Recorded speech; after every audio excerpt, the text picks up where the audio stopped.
하나님의 말씀은 사도행전 2장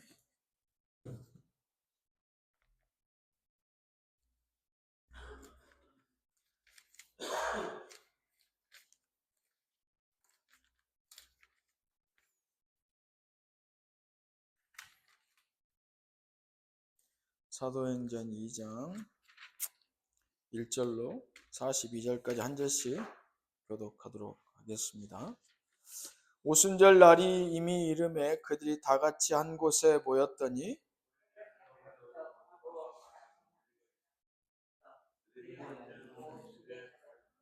마치 불의 혀처럼 갈라지는 것들이 그들에게 보여 각 사람 위에 하나씩 임하여 있더니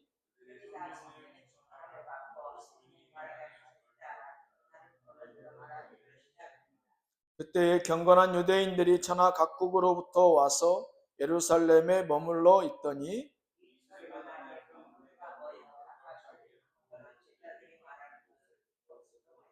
다 놀라 신기하게 여겨 이르되 보라 이 말한 사람들이 다 갈릴리 사람이 아니냐.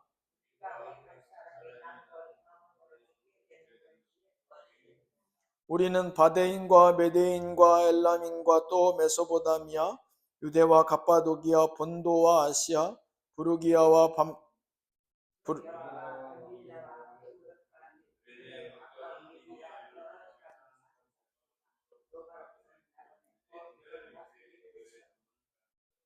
그레데인과 아라비아인들이라 우리가 다 우리의 각 언어로 하나님의 큰 일을 말함을 듣는도다 하고 또 어떤 이들은 조롱하여 이르되 그들이 새 술에 취하였다 하더라.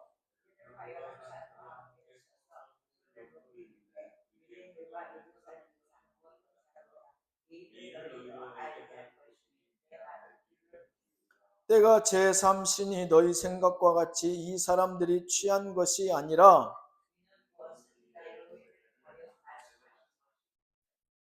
하나님이 말씀하시기를 말세에 내가 내 영을 모든 육체에 부어주리니 너희의 자녀들은 예언할 것이요 너희의 젊은이들은 환상을 보고 너희의 늙은이들은 꿈을 꾸리라.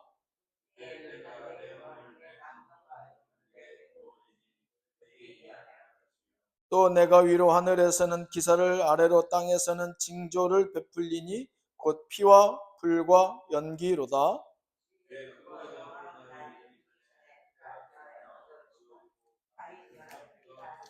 누구든지 주의 이름을 부르는 자는 구원을 받으리라 하였느니라.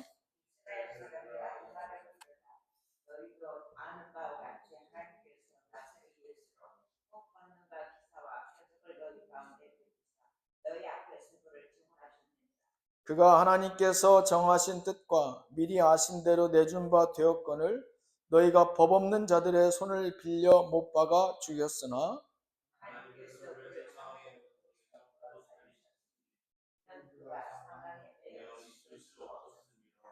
다윗이 그를 가리켜 이르되 내가 항상 내 앞에 계신 주를 배웠으며 나로 요동하지 않게 하기 위하여 그가 내 우편에 계시도다.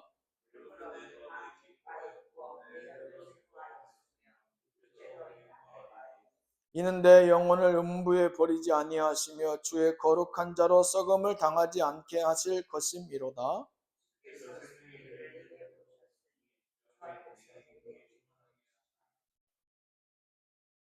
형제들아 내가 조상 다윗에 대하여 담대히 말할 수 있노니 다윗이 죽어 장사되어 그 묘가 오늘까지 우리 중에 있도다.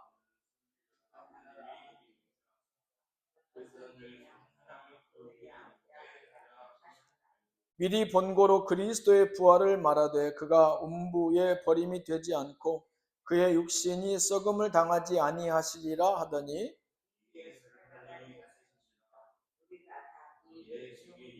하나님이 오른손으로 예수를 높이심에 그가 약속하신 성령을 아버지께 받아서 너희가 보고 듣는 이것을 부어 주셨느니라.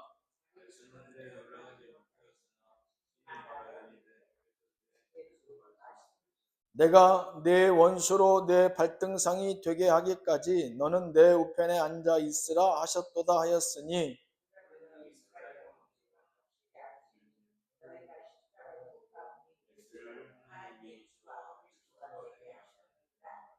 그들이 이 말을 듣고 마음에 찔려 베드로와 다른 사도들에게 물어 이르되 형제들아 우리가 어찌할꼬 하거늘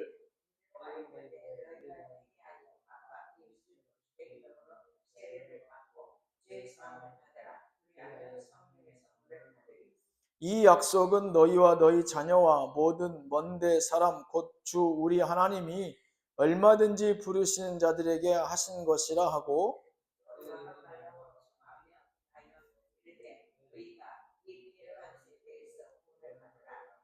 그 말을 받은 사람들은 세례를 받음에 이날의 신도의 수가 3천이나 더하더라.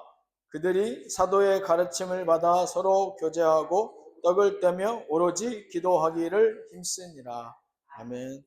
기도하겠습니다. 하나님, 오늘 주신 말씀 사도행전 2장 1절에서 42절의 말씀으로 성령님의 임하심이란 제목으로 하나님 은혜를 청합니다. 아버지 하나님, 오늘도 보내주신 그 진리의 영으로 이 말씀으로 듣게 하시고 아버지 하나님 그 능력을 붙들게 하셔서 오늘을 살아가는 이 백성들에게 성령이 우리 가운데 역사하심을 보고 경험케 하시는 귀하고 놀라운 은혜의 시간 되게 하여 주옵소서. 예수님 이름으로 기도하였습니다. 아멘.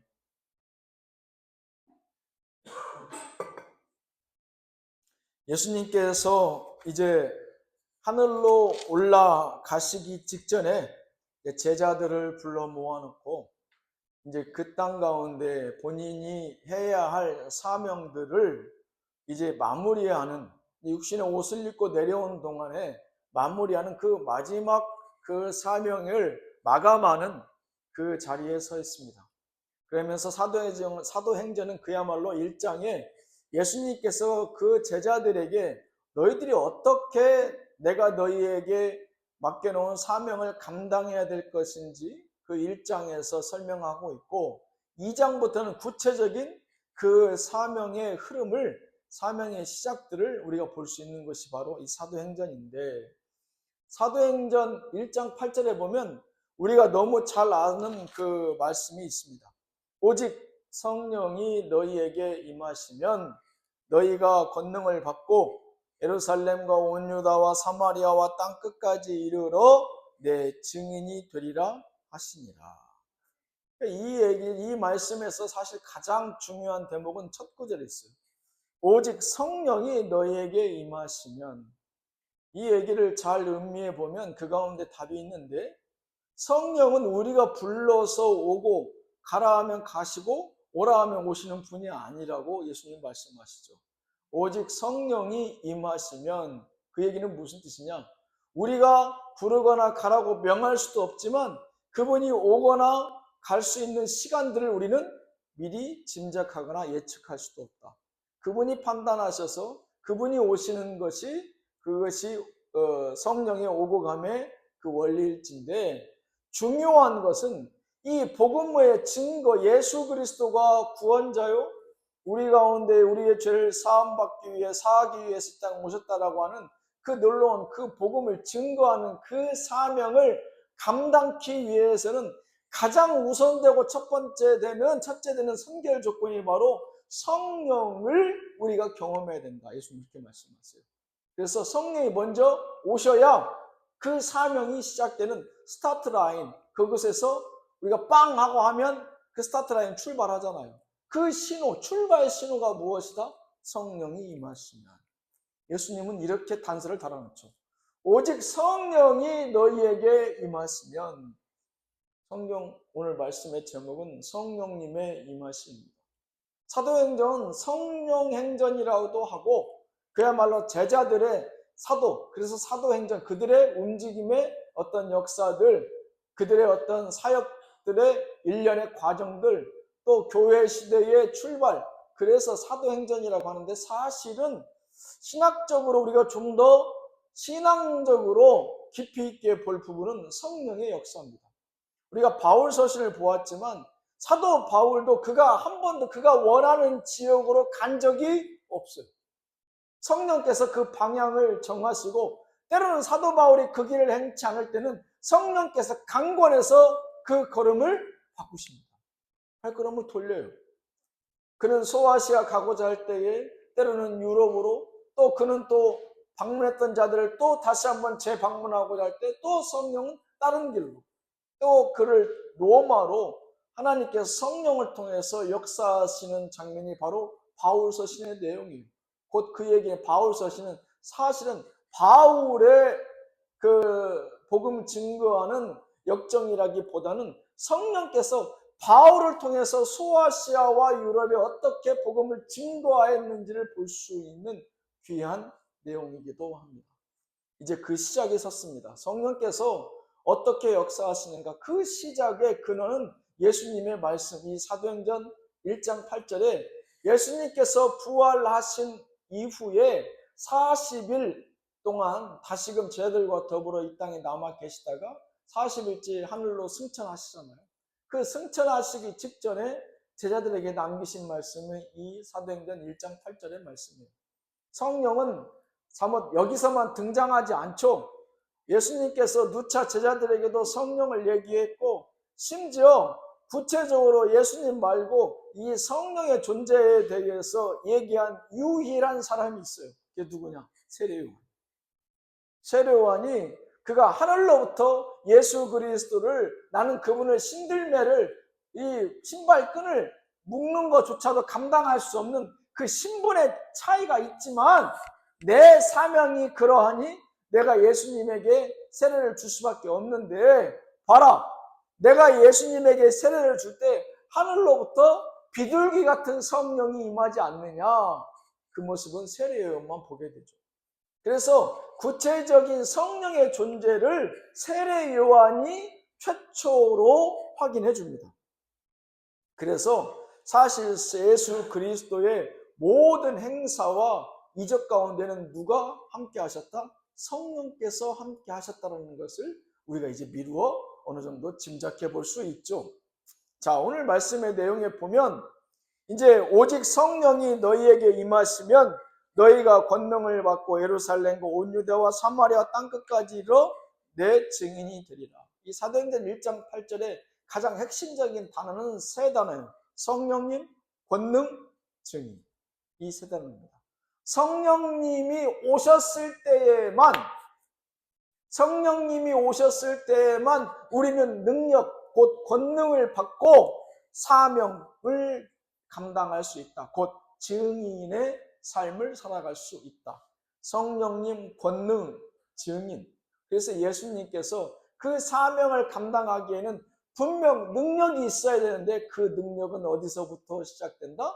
성령으로부터 역사한다. 곧 복음을 증거하는 자들은 그 가정이 됐던 아니면 이웃이 됐던 그 나라와 민족이 되었던 그 누군가에게 예수 그리스도가 구원자라고 구세주라고 하는 그 진리를 증거함에 있어서 중요한 것은 능력을 받아야 되는데 그 능력은 성령의 임하심으로부터 출발된다. 오늘 그 얘기를 예수님은 사도행전 1장 8절에서 말씀하십니다. 그래서 이제 오늘 2장, 우리가 방금 읽으셨던 사도행전 2장 1절로 42절의 말씀은 그 성령이 구체적으로 어느 시와 때와 장소를 그 누구도 예견할 수 없었던 그 오순절, 이 오순절은 우리로 얘기하면 50일이라는 뜻이에요. 예수님 부활로부터 50일째 되는 날, 그게 오순절의 뜻이죠. 그 오순절에 마가의 다락방에 모여서 먼저는 제자 한 명이 사라졌죠. 가룟 유다가 죽게 되고 11제자 가운데서 한 명 마띠아를 뽑게 되고 그 자리에서 이제 성령이 역사합니다. 누구도 예상하거나 누구도 성령의 역사하심을 간청하거나 간구한 적이 없어요. 말씀드린 대로 성령은 우리가 인간의 힘으로 부르거나 가거나 멈춰서게 할 수 있는 그런 존재가 아니라고 그랬어요. 그분이 판단하셔서 그분이 직접 오시는데 그 성령이 그 마가의 다락방에 모여 제자를 뽑은 그 120문도 가운데에 임하셔서 이제 그들로 각 나라 말로 방언, 그 소위 그 나라 말로 얘기를 하게 하시는데 누구도 그것을 예상치 못했으나 그들에 대한 증언이 있어요. 각 나라 소위 디아스포라, 유대인이고 또 유대인이 아니더라도 복음을 영접한 사람들이 그 자리에 120문도 외에 많은 사람들이 같이 있었는데 그들이 들어보니까 이들이 이스라엘 히브리 말만 하는 것이 아니라 오늘 성경에 보면 그 지역, 그 이웃 나라, 소아시아, 유럽과 아프리카, 이집트 얘기도 나오잖아요. 그 주변 모든 나라의 각 나라 말을 그들이 각기 다른 말로 기도하고 그들의 힘이 아닌 무언가의 힘에 이끌려서 강력한 방언을 쏟아내고 있죠. 그러면서 그들이 놀라요. 왜? 그러한 일들을 계획하거나 예상하는 사람이 전혀 없었기 때문에 제자들조차도. 그러면서 뭔가 하나님이 큰 일을 하신다고 하는데 그들의 얘기가 공통적으로 각 나라 다른 말로 얘기하는데 공통적인 내용은 하나님이 뭔가 큰 일을 하신다는데 그들은 지금 그 큰 일에는 관심이 없어요. 왜? 이전에 경험해보지 못했던 그러한 경험, 예수님이 수천 명, 수만 명을 먹이셨던 그 오병이어도 그들은 알고 있고 죽은 나사로를 살려낸 것도 알고 있고 환자들은 수없이 고쳐내신 것을 알았지만 이건 각기 다른 나라 말로 방언케 하시는 이런 건 지금 예수님이 계시지 않는 자리에서 일어났잖아요. 그래서 더 당황스러운 거예요. 만약 예수님이 계셨더라면 그들은 덜 당황스러웠을 거예요. 근데 예수님이 없는 자리에서 그러한 일들이 벌어지니까 그들이 어디에 묻기도 어렵고 이게 무슨 일인지 그 일을 정리해 줄 사람도 없는 거예요. 분명 예수님께서는 뭐라고 말씀하셨어요? 10일 전에 하늘로 승천하시기 전에 그 40일 부활로부터 40일 되던 날에 오순절로부터 10일 전이죠. 말씀해 주셨잖아요. 성령이 임하시면, 하지만 그 성령이 임하시면 어떻게 어떤 일이 일어날 줄은 아무도 예상치 못했죠. 오늘 이 말씀에는 성령의 역사인 것을 그들이 알지 못해요. 다만 누가 이제 우리 말씀의 후반절로 읽어보면 베드로가 다윗의 얘기를 하면서 그 얘기를 꺼내놓기 시작합니다. 베드로가 성령의 존재에 대해서 이제 처음에는 다들 당황하고 놀랐으나 그 다음에 이제 베드로가 이 성령의 존재에 대해서 하나씩 풀어나가기 시작해요. 그러면서 다윗의 얘기를 꺼내죠. 베드로 다윗과 예수님의 시간차는 약 1000년 전 사람이에요. 예수님 오시기 전에 BC 970년도 사람이 바로 다윗이에요. 근데 다윗은 오늘 시편 11절에 11편에 보면 나와 있는 것처럼 16편에 보면 다윗은 누가 가르쳐 주지도 않았는데 예수 그리스도의 죽음이 아니라 우리를 위한 죄를 위한 죽음이셨고 그분은 부활하셔서 영생의 첫 열매 되셔서 본인 또한 죽지 않고 영생에 들어갈 소망을 붙들게 하심을 감사하는 시편 16편의 말씀, 그 다윗의 얘기를 베드로가 인용해요. 곧 1000년 전에 베드로는 이미 우리가 지금 처음 경험하는 이 성령의 역사하심과 감동하심으로 예수 그리스도라는 존재를 이미 1000년 전에 알고 경험했다. 이렇게 얘기해요. 그러니까 이 베드로가 지금 이 얘기를 하고 있지만 사실 베드로도 무엇에 지금 감동해서 얘기하는 겁니까? 성령의 감동해서 얘기하는 거예요. 왜? 예수님이 이런 말을 베드로에게 증거해라, 전해라, 알려주신 적이 성경에 안 나와요. 알려주지 않았어요. 베드로도 예수님께서 각기 다른 말로 방언할 것이다. 네가 그 자리에 있어서 그 사람들을 잘 설득해라. 이런 얘기를 예수님이 하시지 않았어요. 다 놀라고 있는 그 상황 가운데 성령이 누구를 지목한 거예요? 베드로를 지목했어요. 베드로를 지목했다는 것을 어떻게 알 수 있어요? 예수님 살아계실 때 너는 나를 누구라 하느냐 물었을 때 베드로가 그러잖아요. 주는 그리스도시요 살아계신 하나님의 아들이십니다. 그때 예수님이 뭐라고 말씀하세요? 그걸 알게 하시는 네가 아니고 하나님 아버지시다 얘기하잖아요. 이미 그때 베드로는 성령의 감동하심의 경험이 있어요. 그래서 다시금 그 성령의 감동하심이 있는 그 경험이 있던 베드로를 성령이 다시 불러서 그 감동하심으로 그 입술을 열게 하십니다. 그래서 그들이 부인할 수 없고 그들이 설령 예수 그리스도를 영접하지 아니한 그들을 핍박하고 있는 유대인이라 할지라도 그들의 마음의 공통분모, 그들이 존경하고 추앙하는 누구? 다윗 왕의 얘기를 데려오는 겁니다. 이 내용은 누구랑 비슷해요? 바울 사도랑 비슷합니다. 바울도 그가 유대인들에게 핍박받지만 늘 그들 앞에 서서 그들 앞에 말씀으로 설전을 벌일 때는 그가 예수 그리스도의 얘기 이전에 누구 얘기를 꺼내느냐? 다윗 왕 얘기와 더 나아가 아브라함의 얘기를 꺼내요. 왜? 아브라함과 다윗은 그 유대주의자들도 부인할 수 없는 하나님의 말씀이기 때문에 그들과 공감대, 그들의 공통분모를 꺼내 얘기하는 겁니다. 오늘 베드로도 똑같아요. 그래서 이런 상황을 봤을 때 이건 분명 성령의 역사하심이죠. 성령의 감동하심이죠. 베드로가 이렇게 집요하고도 뭔가 체계적인 인물이 아니에요. 물고기 잡는 사람이고 예수님의 부활을 직접 경험했지만 낙심해서 그가 낙향해서 그저 고기를 잡던 그런 신앙이 없는 보통의 사람이었어요. 그런 그가 지금 성령의 감동 받으니 지금 다윗 왕의 얘기를 꺼내서 그도 이미 1000년 전에 성령의 감동하심을 받아 예수 그리스도의 존재를 확인할 수 있었고 그 말씀으로 지금 우리가 깨달아 알 수 있는 것처럼 지금 우리가 서 있는 지금 이곳에 성령이 우리와 함께 하십니다. 이 얘기를 하고 있습니다. 베드로가. 오늘 말씀의 내용은 제목이 성령님의 임하심이에요. 오늘 첫 시간으로 그 성령님은 어떻게 역사하시는가, 어떻게 일하시는가, 어떻게 우리 가운데 임하시는가. 그 첫 번째로 하나님과 예수 그리스도를 통해서만 일하시는 성령. 하나님과 예수 그리스도를 통해서만 일하시는 성령님. 우리가 잘 아시는 것처럼 성부, 성자, 성령은 각기 다른 각기 다른 역할이 있지만 한 분의 하나님이시다. 소위 삼위일체의 하나님이시잖아요. 고린도후서 13장 13절에 보면 여러분들이 매주 듣는 말씀이 있어요.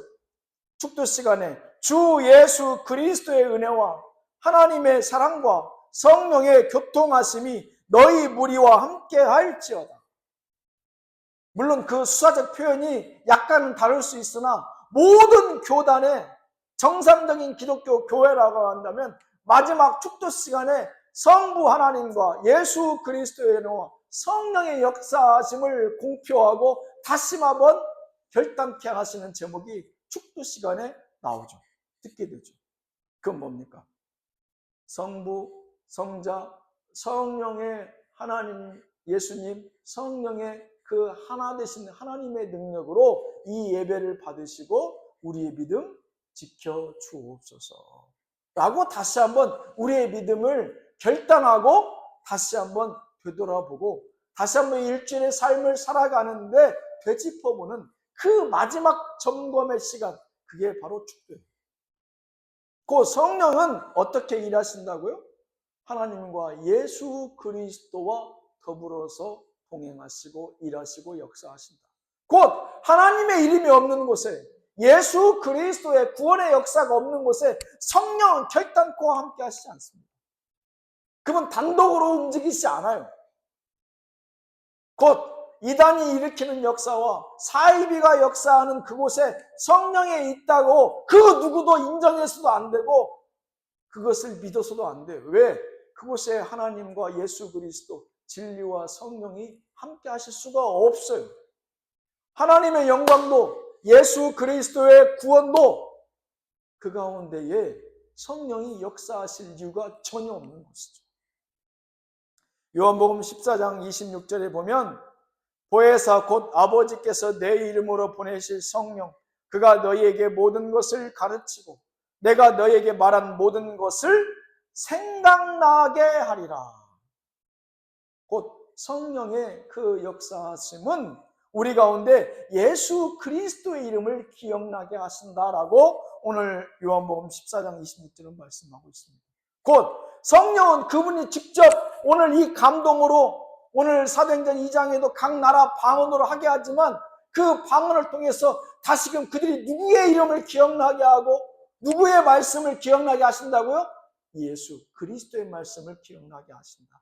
구원자의 말씀을 기억나게 하시고 그 말씀의 핵심된 나를 믿으라, 천국이 가까웠느니라, 죄 사함을 받으라, 구원을 받으라 하는 그 예수 그리스도의 말씀을 기억나게 하시는 것, 그 누구라? 성령이다.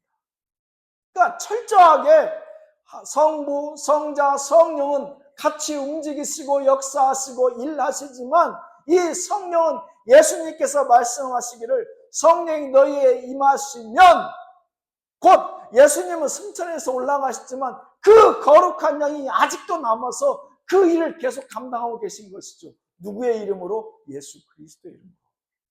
그게 성령이에요. 그래서 성령의 역사를 통해서 우리의 입술로 결국 누구를 고백하게 한다는 거예요? 주님 감사합니다. 주여 예수 믿게 해주셔서 감사합니다. 구원받게 해주셔서 감사합니다. 우리의 연약한 믿음 붙들어 주셔서 감사합니다. 로마서 8장 9절 말씀에 만일 너희 속에 하나님의 영이 거하시면 너희가 육신에 있지 아니하고 영에 있나니 누구든지 그리스도의 영이 없으면 그리스도의 사람이 아니라. 성령이 우리 안에 거하시면, 성령이 우리 안에 거하셨을 때에 비로소 그는 그리스도, 예수 그리스도의 사람인 것을 성령께서 확증하시는 겁니다. 곧 예수 믿고 구원받다는 사람은 그 안에 분명 무엇의 모습이 보여야 된다? 성령의 역사하심을 보여야 된다. 그저 믿지 않는 보통의 사람처럼 두려워 떨며 세상과 타협하고 어둠 가운데에 실망하고 실족하고 좌절하는 그런 믿지 않는 자들의 모습이 아니라 풍랑이는 바다 가운데서도 담대히 주를 향해서 주여 나로 저 바다를 걷게 해 주시옵소서. 다윗 왕처럼 골리앗의 블레셋의 그 어마어마한 적군 앞에서 담대히 주 여호와 하나님의 이름으로 그가 그 발걸음을 올릴 수 있는 그 믿음의 사람, 그 가운데 누가 있어요? 다윗의 중심에 하나님의 거룩한 영이 있잖아요. 베드로도 처음 그 무리를 걷게 해달라고 예수님에게 당당히 얘기했을 때는 누가 있었어요? 하나님의 거룩한 영, 성령이 있잖아요. 하지만 그 거친 바다를 보고 그 안에 누가 들어가요? 어둠의 영이 임하니까 성령은 없어지고 그 두려움이 베드로를 잠식해서 물 가운데로 빠져들게 하죠. 성령이 우리 안에 내가 그리스도의 사람인 것을, 내가 예수 그리스도의 이름으로 구원받은 사람인 것을 성령이 나를 확인시켜 주신다, 이렇게 말씀하시지 않습니까? 그래서 늘 우리가 매주 주일만 나와서 여호수아 1장 9절의 말씀 붙들고 기도하기를, 주여 강하고 담대하라, 두려워 말며 놀라지 말라. 아버지 하나님, 수천 년 전에 여호수아에게 주신 그 말씀이 오늘 우리 가운데로 임하여서 지금의 상황에 좌절을 하거나 포기하지 않고 여호수아와 같이 담대히 나갈 수 있는 믿음 주시옵소서. 왜? 우리 안에 누가 계시니? 성령이 계시니. 여호수아가 그렇게 겁을 모르는, 아무것도 모르는 철부지 같은 사람입니까? 아니죠. 하지만 그가 두려워할 수밖에 없는 이유는 뭐가 있어요? 그의 군대는 오합지졸이에요. 단 한 번도 그들이 애굽에서 군사훈련을 받은 적이 없고 그들에게는 대단한 무기가 있는 것도 아니에요. 그들이 가지고 있는 병장기라는 것은 그저 세상 사람들이 그 광야를 걸어갈 때 필요한 나무와 무슨 갈퀴나 쇠사람 이런 게 전부 있을지도 몰라요. 그들은 대형도 모르고 싸우는 진법도 알 수가 없어요. 여호수아가 두려워하는 것은 지극히 당연한 일입니다. 그는 광야에서 싸워본 적도 없고 광야에서 누군가를 진두해 본 적도 없는 그런 리더예요. 말만 하나님께 세워준 리더지 전쟁에서 싸워본 적이 전무한 그런 리더라고요. 그런 여호수아가 두려워하는 게 잘못이에요? 당연하죠. 그러나 하나님 명하시잖아요. 강하고 담대하라, 두려워 말며 놀라지 말라. 내가 너와 함께하니. 그 내와 너와 함께하니 그 누가 하나님께서 함께 하시는 그것이 무엇입니까? 성령의 강력하심이죠. 내가 너희와 함께 할 것이니까 너는 두려워할 필요가 없어. 그 얘기는 무엇이에요? 가로 열고 네가 싸우는 게 아니야, 내가 싸우는 거지. 두려워할 필요 없다. 오늘 말씀 성령님의 임하심 그 첫 번째 시간, 성령님은 언제 일하시는가? 그분은 하나님과 예수 그리스도와 더불어 일하시는데 삼위일체의 하나님은 그분들은 늘 동행하신다. 하나님의 영광과 예수 그리스도의 구원의 사역이 있는 그곳에 성령은 늘 함께 하시는 바, 그 성령을 통해서 우리는 예수 그리스도 그 구원의 이름을 기억나게 하시고 우리 안에 구원의 확증이 있음을 성령께서 증언하시는 줄로 믿습니다. 기도하겠습니다. 이와 같이 성령도 우리의 연약함을 도우시나니 우리는 마땅히 기도할 바를 알지 못하나 오직 성령이 말할 수 없는 탄식으로 우리를 위하여 친히 간구하시느니라.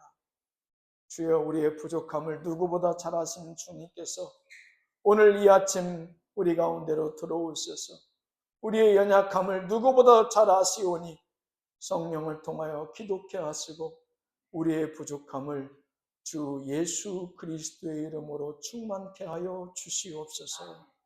예수님 이름으로 기도하였습니다. 아멘.